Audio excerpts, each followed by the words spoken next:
The rain hammered against the viewport of the derelict space station orbiting Kepler 4b. Each droplet a reminder that even in the void, some storms followed you. Leo Martinez wiped the grease from his hands, squinting at the malfunctioning life support panel that had been giving him grief. For the past 3 hours, the station was supposed to be abandoned, a relic from the first contact wars. But it made for cheap real estate when you were a human mechanic. Trying to make ends meet on the frontier, the knock came soft at first. So soft that Leo almost missed it over the hum of recycled air and distant thunder. Knock, knock, knock. Leo froze. Nobody knocked anymore. Everyone used comms. He approached the airlock door cautiously, checking the external camera feed. His breath caught. A child stood there. Not a human child. The iridescent scales that covered her small frame shimmered between violet and gold, and her eyes, 3 of them, ranged in a triangle on her face, blinked independently. She couldn't have been more than 7 or 8 in human years, wearing a torn dress that might have once been royal finery. Blue blood stained her shoulder. Leo's hand hovered over the airlock release. Every instinct screamed danger. The Zephrani Empire didn't take kindly to humans, not since the wars. But she was a child, injured, alone. He opened the door. The girl stumbled inside, and Leo caught her before she collapsed. She was lighter than he expected, her bones hollow like a bird's. She looked up at him with those 3 eyes, terror and hope mixing in their depths. "Please," she whispered in heavily accented standard. "They're hunting me." "Who's hunting you?" Leo asked, already moving her toward his medical station. "Everyone." Her name was Lyra, and she was the daughter of Empress Zalanithia, ruler of the Zephrani Empire. Leo learned this while treating her wound-up plasma burn that had cauterized itself. Thankfully, and listening to her halting explanation. "My mother. She wanted peace with humans," Lyra said, wincing as Leo applied synthetic skin. "The council didn't. They killed her. Said I saw too much. That I couldn't be allowed to live." Leo's jaw tightened. Politics. It was always politics. Even across species, the powerful played the same brutal games. "Why knock on my door?" he asked. "The station's been dead for years. I saw your light." And she hesitated. "My mother always said humans were different. That you protected the weak, even when it cost you everything." Leo snorted. "Your mother had us confused with someone else, kid. Humans are just as bad as anyone. Then why did you open the door?" He had no answer for that.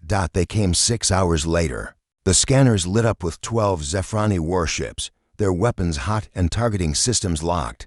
Leo's hands moved across the controls with practiced efficiency, bringing the station's ancient defense grid online. It wouldn't be enough. 12 against 1 broken-down station and a mechanic with outdated weapons training. The math didn't favor survival. "Stay in the cargo hold," Leo told Lyra, checking the charge on his plasma rifle. "There's an escape pod. If things go bad, I won't leave you. Kid, my name is Lyra." Her 3 eyes blazed with something fierce, something that reminded Leo why the Zephrani had conquered half the known galaxy. "And I won't abandon someone who protected me. That's not what my mother taught me." The comms crackled. "Human, surrender the child, and we'll grant you a quick death." Leo recognized the voice. Commander Krell, the Empress's own cousin. "The one who'd probably orchestrated the coup. Here's a counteroffer," Leo said, his voice steady despite his racing heart. "Turn around, and I won't show the entire galaxy what cowards you are." Krell laughed. "Brave words from a dead man, maybe, but I'm recording this. Every word, every action. You want to explain to your people why you murdered an empress who wanted peace. Why you're hunting a child." Silence stretched across the void. "Humans," Krell finally spat. "Always complicating things." The first ship opened fire. Leo had been a defense analyst during the wars, before everything went wrong. Before he'd fled to the frontier, he'd studied Zephrani tactics, memorized their formations, understood their doctrine. They were aggressive, confident, used to overwhelming force. They weren't used to desperate humans with nothing to lose.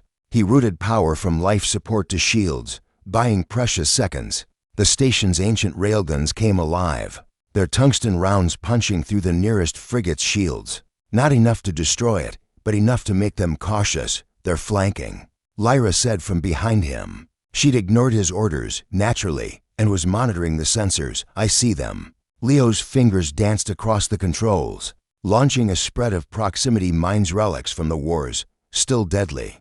2 more ships veered off, their formation breaking, but there were still too many. A blast rocked the station. Alarms shrieked. Hull breach on Deck 3. Leo sealed it remotely, but they couldn't take many more hits. The escape pod, he said urgently. Now, Lyra. No, damn it, kid, I said nitrogen monoxide. Her voice cracked, and for the first time, Leo saw the child beneath the princess. Everyone leaves. Everyone dies. My mother, my guards, everyone who tried to help me. I won't watch you die too. Another impact.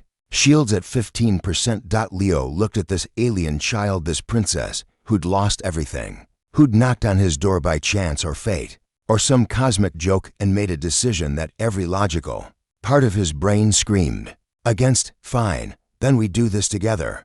He pulled up a channel he hadn't used in 5 years. Sarah, he transmitted on the old resistance frequency. If you're out there, I could really use that favor you owe me. Static answered. Then Leo, you crazy bastard, I thought you were dead. Not yet, but I'm working on it. I'm transmitting coordinates. And Sarah, bring everyone who remembers what we fought for. They came like ghosts from the dark 47 human ships, most barely holding together, crewed by veterans and outlaws and dreamers who'd never quite given up on the idea that maybe, just maybe, humans were supposed to be better. Sarah Chen's destroyer led the formation, her voice ringing across all channels. Zephrani vessels, this is Captain Chen of the Indomitable. You're in violation of Neutral Zone Treaty Article 12. Stand down. This is an internal Zephrani matter, Krell snarled. Funny thing about murdering children, Sarah replied, her tone ice.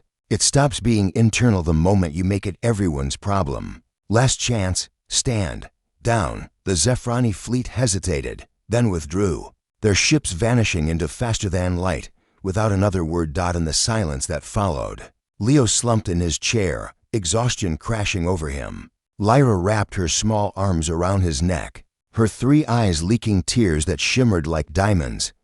Thank you, she whispered. Don't thank me yet, kid. Now comes the hard part, figuring out what to do with a princess.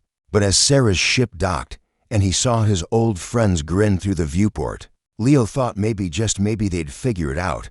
Humans were good at that, even when all the math said they shouldn't be.